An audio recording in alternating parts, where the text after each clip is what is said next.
What's up, guys? It is Coasters and Things here today, and I'm back again with another episode of The Thrill Life. Today, me and Beyond the Thrills, we're going to be talking a lot about SeaWorld Entertainment.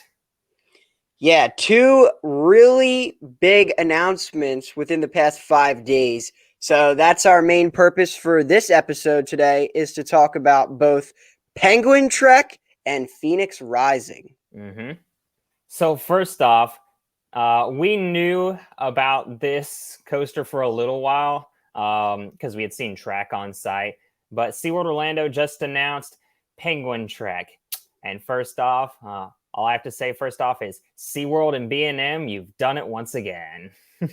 Yeah, both this and Phoenix Rising are going to be fantastic additions to both of their parks. And I also saw that now with both Penguin Trek and Phoenix Rising, there's officially 10 B&Ms in the state of Florida. You're welcome for that. I posted that on my coaster story yesterday. Oh, did you? I saw that on someone else's story, but no. Well, yeah, that's funny. So let's try to name the 10 actually while we're on the topic. Incredible Hulk, Kumba, yes, Montu, yes, Shikra. yeah. What's that? 4? 4, yeah. Mako, Pipeline, yes, Manta, Kraken. yeah. Ooh, how many more do I need? 2 more. Oh, it's Penguin Trek and Phoenix Rising. I was about to say, yeah, the 2 new ones. All right. No, I did good there. On the spot, too. Yeah, the first state with double-digit B&Ms, because California has 9 B&Ms. But anyways, Penguin Trek, this will be opening in 2024 at SeaWorld Orlando. It is the first ever B&M family sit-down coaster. This will have 3,020 feet of track, an LSM launch, a max speed of 43 miles an hour, and the trains will look like snowmobiles. Yeah, the interior for the station, we're just talking about the concept art right now, obviously, but it looks super cool. It looks like this ride is going to have a lot of themings, maybe somewhat of a pre-show before the actual outdoor portion of the coaster. Yeah, which looks very cool. Yeah, you'll adventure through the snow and ice of Antarctica, is what it says. Yeah, so it will have an indoor portion, and then it will, I'd assume, launch outside and then go through the rest of the layout. But yeah, super cool. It's awesome to see another roller coaster added to SeaWorld Orlando. I mean, it's pretty crazy. You look at some of these other parks, like Dorney, for example. I know I allude to them all the time, but it took them so long to add a new roller coaster. They're finally getting Iron Menace. And then you look at SeaWorld Orlando, Icebreaker, Pipeline, now this, all within what, 5 years? Yeah, although think about this. Since Stinger was added at Dorney, SeaWorld Orlando got Mako, Icebreaker, Pipeline the Surf Coaster, and now Penguin Trek. Yeah, you're right. Mako was 2016. Wow, 2016, yeah. Still relatively recent. Yeah. Yeah, but anyways, I mentioned these trains will look like snowmobiles. This will not be like Dark Coaster, though, where you have the snowmobile style seating. It's just regular sit-down position. Yeah, and also it'll have a 42-inch height requirement. Nice. Which means it will get a lot of kids on it. Yeah, no, it's going to be a great family coaster. Not sure where it'll rank for most people in terms of coasters at SeaWorld. I would probably say probably not top 5. Yeah, I don't know. I mean, now that Icebreaker doesn't have the comfort collars anymore, people seem to like Icebreaker a lot more, but I feel like if it still had the comfort collars, then yeah, maybe people would prefer this over Icebreaker. But now I feel like yeah. And at the end of the day, as much as they, advertise Icebreaker as a family coaster, it's still a step up from this. I think it's about time they got a true family coaster, because I mean, I don't consider Icebreaker a true family coaster. That ride is actually pretty intense.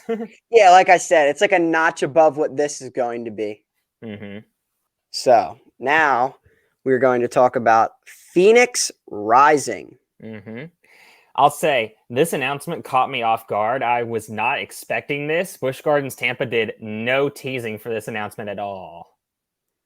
Yeah, the like hard hat helmet in the sand on Instagram, that was basically it. And then a day later they made the announcement. I was like, caught me by surprise. Came out of nowhere, really. Yeah, that has me wondering if this was a last minute addition. Hey, they could have gotten a SeaWorld Entertainment, may have gotten a great deal from B&M, and you know, they jumped on it and said, "All right, we have the space, let's do it." Yeah, from one B&M to another. Yeah, right. This is a new B&M family inverted coaster. The first one in North America. It'll be one of 3 in existence. Right. The other two are in China, and they're both clones of each other. So this one will have a custom layout, and this one will be bigger and longer than the others. Yep. And it will be the first coaster in the park to feature onboard audio, and they're advertising and saying that it's going to have a one-of-a-kind soundtrack, whatever that means. So yeah, thank you for saying about the onboard audio, because I forgot to write that down in my notes. oh, really?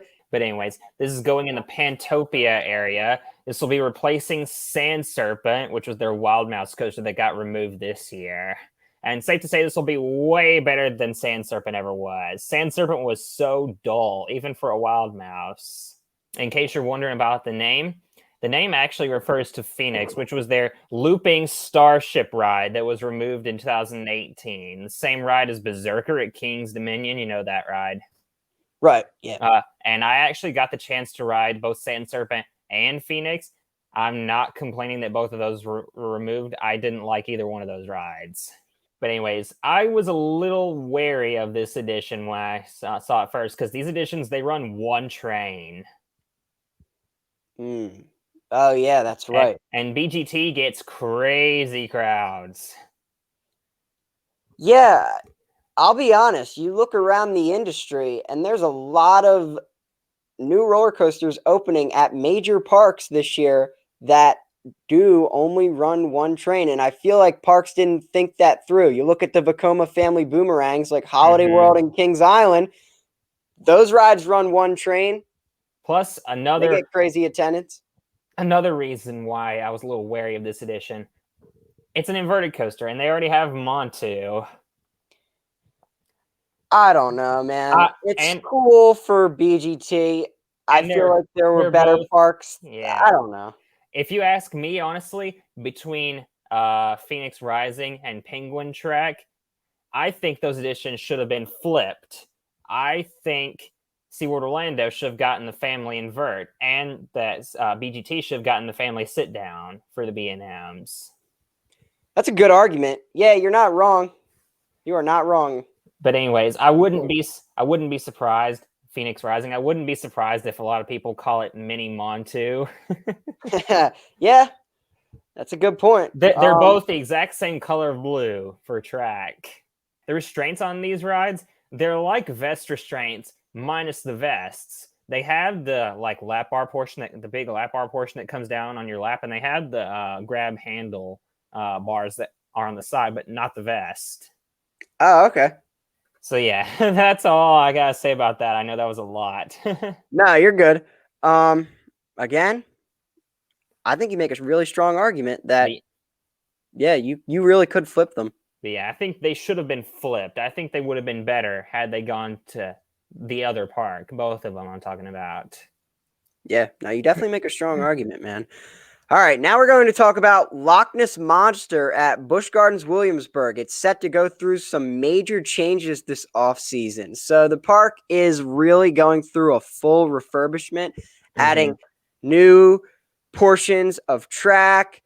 I'm almost positive they are kind of revamping the station as well. Yeah. You want to give more info on this? Yeah, so Loch Ness Monster, for those of you who don't know, it originally opened in 1978. It's 45 years old this year.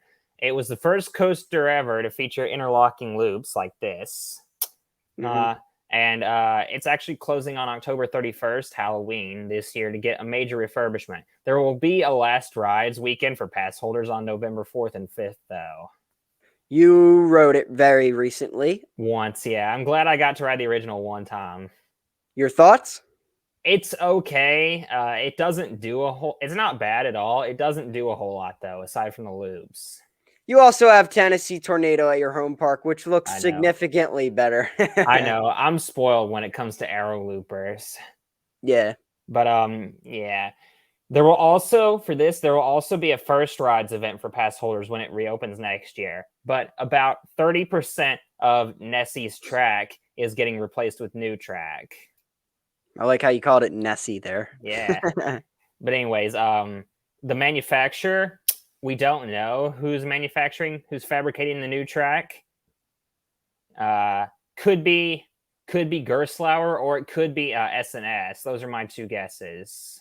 Yeah, I was going to say, if you look at Vecoma's old track design, it's very similar to Arrow. However, they don't do that track design anymore. I would say their new style track look is almost on par with like Premiere. Yeah. Cause Yeah. yeah. But anyways, yeah, new theming elements will be added to the queue, which is good. Loch Ness Monster had the most bland queue out of all the coasters at BGW.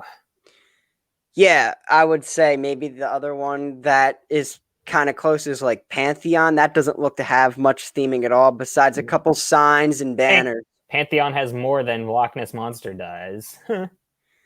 Yeah, that's fair. But you look at other rides at the park, like Verbolten has awesome theming. So does Dark Coaster. Dark Coaster, yeah. In the queue, not in the ride. Well, oh, you're talking about Dark Coaster? Yeah. I was going to say, Verbolten has some theming throughout. Verbolten has good theming in the ride. Dark Coaster, they cheaped out on the theming with that. But anyways, yeah, that was a bit of a surprise. You're right. It's mostly just pitch black, right? Mm-hmm. For Loch Ness, though, new theming elements will also be incorporated in the ride. I heard in the Helix in the tunnel, you will come face to face with the Loch Ness Monster itself. That's pretty cool. So you think it'll be an animatronic or a projection? Probably a projection, if I had to take a guess. Loch Ness Monster, it's not amazing, but it's good for what it is. It's way better than Anaconda, obviously. That's not saying much. Exactly. Yeah. Loch Ness Monster, major refurbishment. BGW, you get a thumbs up. Yeah, another reason why that's my favorite park. There you go. Yeah, I got to get back there. Mm-hmm. Pantheon itself is worth getting back there for. It's been too long, man. Mm-hmm. All right, now we're going to talk about Santa Cruz Beach Boardwalk. They are adding 2 new rides for 2024. Those being Dream Wheel and Surge. Yeah. So Dream Wheel is going to be a new Ferris wheel. Their old Ferris wheel was removed in 2017. And Surge, it's a spinning ride, I believe, by SBF Visa. It could be Zimperla. It could be SBF Visa. We are not entirely sure. Feel free to fact check us on that and leave us a comment below. But it looks very similar to Pandemonium at Six Flags Great Escape and Cyborg at Six Flags New England. And you also said there's one at the Island in Pigeon Forge, right? Yeah, Uptime. Yeah. Gotcha. Yeah, they look like cool flat rides. I actually never went on Cyborg or Pandemonium at Great Escape in New England, so I don't really know what these rides are like. I think the closest thing I've done to them are this flat ride at iPlay America, which is this like FEC, indoor FEC in New Jersey, and that ride's kind of cool, but that's probably the closest thing I've done to Surge. In order to accommodate for these new rides, they removed Cliffhanger, which was one of their previous flat rides, and it appears to have been sold to a new owner, actually. Yeah, those look like rides that can easily be moved from one park to another. I'll admit I'm not too familiar with Santa Cruz Beach Boardwalk in terms of rides. I know they have their 3 roller coasters. I don't really know about their flat rides, though. Overall, I think these 2 rides will be popular. Again, Surge, it's a cool flat ride. You can never go wrong with that. And for a boardwalk park, it's a great fit. Yeah, and I mean, you can never go wrong with a Ferris wheel. Those are essentials for every amusement park. especially boardwalk parks as well. It's weird going to a boardwalk park and not seeing a Ferris wheel. I don't know if you remember when we went to Jenkinson's, did they have a Ferris wheel? Maury's has one. Okay, I was about to ask, does Maury's have one? Because I didn't remember if Maury's had one or not. But I don't think Jenkinson's had one. I don't think they did either. Yeah, I know Casino Pier has a really big one. Casino Piers is great. Jillian's Wonderland Pier has one. Castaway Cove has one. Maury's. I don't think Jenkinson's does though. That's actually kind of wild. The Santa Monica Piers one is pretty iconic. When people think of the Santa Monica Pier, they think of two rides: West Coaster and the Ferris wheel. Yeah, for sure. In every like TV show, when they go to an amusement park, it's always Santa Monica Pier. I don't know why. Like Drake and that episode of Drake and Josh when they rode the Demonator, every cutscene of Mystic Mountain was West Coaster. Was it actually? Yeah. Yeah, it's so funny. That's the amusement park that you see on like a lot of TV shows and movies. Yeah, and video games as well. I play Rocket League all the time, and that's the coaster. There's like one like arena you can play on, and it's like the beach, and it's West Coaster in the background. That ride is pretty iconic for, honestly, just where it's located. I feel like if it was at any other park, no one would talk about it. Yeah, the one at Dino's, that has the swinging cars, doesn't it? The Wonder Wheel? Yeah. Yeah. Yep. Like the one at Disney's California Adventure. California Adventure, yeah. Yep. Super cool. Okay. Last one here before the special segment. Okay, I was about to ask, are we doing a special segment today? We are. Good. All right, so Rocky Mountain Construction plans to add 3 new RMC Raptors next year, including 2 internationally and 1 here in the U.S. So let's discuss what parks are potential candidates. So I'm going to give one off the bat here. For international, Wallaby Holland. Yeah, this one's almost pretty much confirmed. This one's been pretty much confirmed for a while now. We don't have a layout or a name or anything else. We just are 99% certain they're getting an RMC Raptor next year. Yeah, it will be another park to have a Raptor and a iBox coaster with Untamed, just like Six Flags Magic Mountain with Wonder Woman and Twisted Colossus. Yeah, this will be pretty cool. Yeah, this will be the first international Raptor. Right. One of the 2 international Raptors, by the way, is going to have a custom layout. Okay, that's cool to see. Yeah. So I would hate to see Wallaby Holland get a Jersey Devil / Wonder Woman clone. I really would. I would rather them be the park to get the custom layout. I want to see something different, you know? Wallaby Holland was one of my guesses for one of the 2, and I'm going to give my other guess for the international RMC Raptor right now. Okay, let's hear it. I know we just said Wallaby Holland. I'm going to guess Wallaby Belgium. That was my other guess. Okay, really? Yeah. Oh, that's funny. Because I figured if Wallaby buys one of them, why wouldn't they buy 2? Yeah, no, that's a great point. And they just added, what, Conda 2 years ago? 3 years ago. 3 years ago. Okay. That's so funny that we picked the same 2. That's actually great. Great minds think alike. There you go, yeah. So how about for the U.S.? For the U.S., I have 2 guesses. One of them is Kentucky Kingdom. They were supposed to actually get an RMC Raptor, but they ended up going to Silverwood instead. Okay. That's cool. So I'm going to guess Kentucky Kingdom again. And then the other guess I have for the U.S. park, I know they're just getting a kiddie coaster this year, but I'm going with Six Flags St. Louis. Ooh. Okay. I could totally see an RMC Raptor at Six Flags St. Louis. I know everyone wants an RMC conversion of Boss. I do not want that. I like Boss. I would rather have an RMC Raptor at St. Louis. Nice. Now that you said Six Flags St. Louis, it got me thinking about Six Flags parks more. I really could see one at Six Flags America eventually. Possibly, yeah. Although Roar needs to be RMC badly at Six Flags America. The only reason why I'm saying they may push that off for a while is because they retracked Roar like 2 years ago.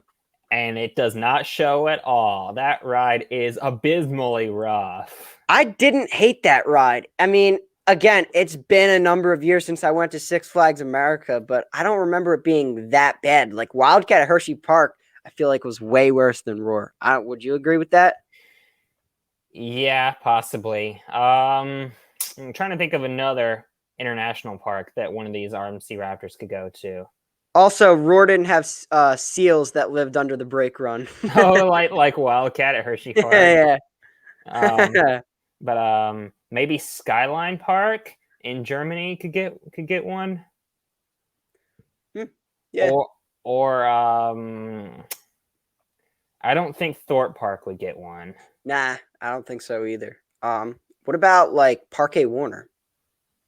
Park Warner Madrid, you mean? Yeah. I don't think so. I don't think so. Yeah, I don't know. Do they have? Yeah, they might be pretty landlocked They now. squished in Gotham City Escape. I was gonna say, yeah. Now that I think about it, they are somewhat landlocked. Port Aventura, I don't think would get one. It would be a great fit at Parque Warner, though. But yeah, they probably just don't have the space. Yeah, Fantasia Land wouldn't get one either. I don't think. I think down the line, Six Flags Great Escape could add a Raptor in place of Steam and Demon in the front of the park. Possibly. Heide Park could get one. Yeah, true. Honestly, I would love to see them remove their SLC and replace and get Raptor in its place. I know I'm always like, keep the OG rides around, keep the Aero Loopers around. SLCs can go. I really don't care. I hate SLCs. I would like to see a lot of the SLCs gone, except for Great Nor'easter. That one's actually good. Dude, Lost Island, of all roller coasters they could have added, why did they choose an SLC? Like, obviously, Kanonen is there now, Matugani, and that looks great. And I'm pretty sure they have like a wacky worm as well. Yeah, and actually, I know SLC. Why? I know one of the owners of Lost. Well, I don't, but one of my friends knows one of the owners of Lost Island, and he said, "Yeah, we didn't know about the reputation of Vekoma SLCs or the reliability issues of Intima accelerators. If we'd have known those, we wouldn't have bought either of them." Yeah, they probably would have went with like a Zyre or maybe like a Mauer spinner, something more reliable. I remember there was that Batman clone in Kuwait that was up for sale. They could have bought that if they wanted to get a used inverted coaster. Probably would have, yeah, it probably would have been better than the SLC. The SLC does have vest restraints, though, right? Yeah, although I've heard it's one of the worst SLCs.